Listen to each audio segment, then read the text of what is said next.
सबसे पहली बात तो चुनकर आए वाले जो रिप्रेजेंटेटिव होते हैं, चुनकर आए हुए नुमाइंदे होते हैं, उनके करप्ट कैरेक्टर की वजह से, करप्ट किरदार की वजह से प्रशासन के ऊपर जो लोकतंत्र की पकड़ होनी चाहिए, लोक प्रतिनिधियों की पकड़ होनी चाहिए, अब वो नज़र नहीं आ रही है। ये वजह है कि सियासतदानों को और पॉलिटिशियन को और रिप्रेजेंटेटिव को, आमदार और खासदारों को ज़िला प्रशासन दबने और दचकने को तैयार है। उसका नतीजा ये है कि हमारे जैसे आंदोलनकारी जो रास्तों की, सड़कों की लड़ाई लड़ते हैं, उन लोगों को भी अब प्रशासन उनकी भी परवाह नहीं करता है, क्योंकि उनको लगता है कि सरकारी हमारा कुछ नहीं बिगाड़ रही है, तो रास्तों के आंदोलन से क्या बिगड़ेगा। आप देखिए, सितंबर 2024 में बाढ़ आई थी, उसके सर्वे हुए और खुद उनका लेटर बता रहा है कि तीसरा सर्वे है ये। तीसरी सर्वे के बाद में उनके 12,772 में 2,115 लोगों के नाम ऐड करके 14,887 लोगों का, ये पत्र किसका है? ये सेकंड टाइम जब मनपा को वेरीफाई करने को दिए थे, तो मनपा ने तीसरा वेरिफिकेशन करके 27 जून को ये तहसील को सौंपा है। तो 27 जून को तहसील को सौंपा, उसका रिसीव नहीं है, तहसील ऑफिस को मिल गया मनपा से।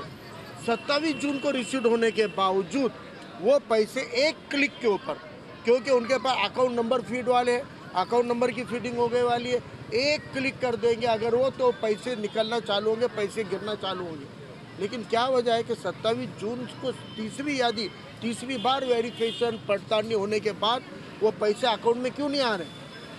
कहीं इन्होंने वो पैसे कहीं और खर्च तो नहीं कर दिए, या फिर वो पैसे कागजों पे बट गए बताकर गायब तो नहीं किए, या फिर वो पैसों में ही आने वाली बाढ़ भी उसमें निपटा दी जाए, ये नहीं आते। हमको ये पता चला है, नाम नहीं बताने की शर्त पे एक अधिकारी ने बताया है, ये जो नए सर्वे चल रहे, ये नए सर्वे को मिलाकर पुराने सर्वे करने वाले, और अब नए सर्वे, पहले जो 14,000 लोगों के नाम सर्वे में आए हैं, अब वो 2, 4, 5 हज़ारों में लिस्ट निपटा कर वही 5,000 लोगों को 24 के भी और 25 के भी पैसे डालकर हाथ उठाने वाले।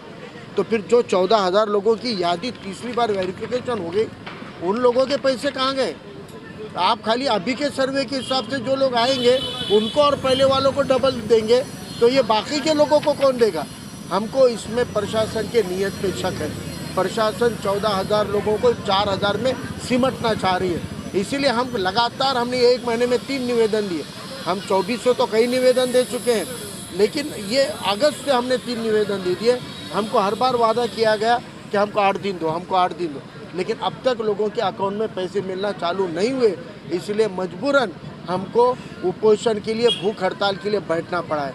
और हम प्रशासन को ये कहते हैं कि आपका हम कुछ बिगाड़ नहीं सकते होंगे, तो आपके जालिमाना रवैये को नर्म करने के लिए, हमदर्दी पैदा करने के लिए हम अपने आप का नुकसान कर सकते हैं। हम अपने आप को भूखा रखेंगे, हम भूख से तड़पेंगे, और हम ये उम्मीद करते हैं कि हम अपने आप को तकलीफ देकर जो एहतजाज कर रहे हैं, जो आंदोलन कर रहे हैं, ये आपके अंदर एक हमदर्दी पैदा करने का कि भाई हम लोग भी, ये 14,000 लोग भी इस भारत के नागरिक हैं, और बाबा साहब के इस संविधान ने इनको भी सम्मान से जीने का अधिकार दिया है। आप इनके साथ भेदभाव नहीं कर सकते।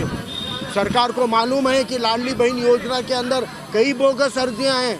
सरकार को मालूम है हर योजना में बोगस लाभार्थी होते हैं, बावजूद उसके सरकार उनको बंद नहीं करती है। तो फिर इन लाभार्थियों का क्या गुनाह है? इन लोगों को क्यों आप नहीं दे रहे? इनको दो ना, 3 बार वेरिफिकेशन हो गया है ना। अब इनमें 2% लोग नहीं भी होंगे तो क्या जाएगा तुम्हारा? वो 2% लोगों की वजह से 98% लाभार्थियों को आप क्यों नहीं दे रहे हो? एक बार घर में पानी जाता है तो सामान की बांधा बुंदी करके जब आदमी जाता है, बचा हुआ पूरा घर पानी में डूब जाता है। अरे आपके अगर एक रूम में पानी 1 दिन के लिए घुस जाएगा, महीनों तक उसकी बदबू नहीं जाती है, तो ये लोगों के आके घर में पानी घुस जाता है। वो घर में खाली करके कई दिन, कई महीने लगते हैं सामान को सुखाने के लिए, घर को सुखाने के लिए, रंग रंगोटी करने के लिए, और फिर और 1 साल आया और पानी घुस गया। 2 बार पानी घुस गया, नुकसानात हो गए, चीज़ें सड़ गई, ख़राब हो गई, इलेक्ट्रॉनिक की चीज़ें ख़राब हो जाती है पानी की वजह से। इतने नुकसानात होने के बावजूद आप मामूली 10,000 की रकम को इतना सता रहे हो उनको। इसलिए हम ये सत्याग्रह का आंदोलन कर रहे हैं। भले यहाँ उपोषण करने वाला आदमी एक है, लेकिन हर लाभार्थी, हर कार्यकर्ता इस सत्याग्रह में शामिल है। और जब तक प्रशासन को हम इन लाभार्थियों को लाभ नहीं दिलाएंगे, जब तक इनके खातों में पैसे डलना शुरू नहीं होगा तब तक हम अनाज का एक कण भी नहीं लेंगे और हम अपनी भूख हड़ताल को जारी रखेंगे, इस आंदोलन को जारी रखेंगे।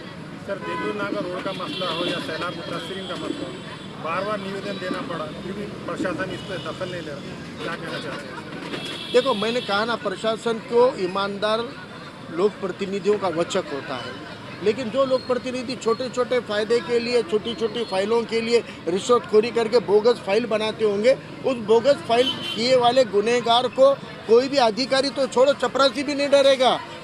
लोग इज्जत ईमानदारों की करते हैं, मर्तबा ईमानदारों को मिलता है।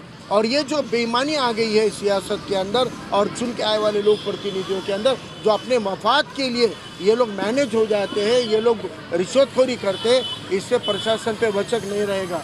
इसलिए हम कहते हैं आवाम को, ईमानदार लोग प्रतिनिधि चुनिए, जो खिदमत खल्क के जज्बे से काम करते हैं उनको चुनकर भेजिए।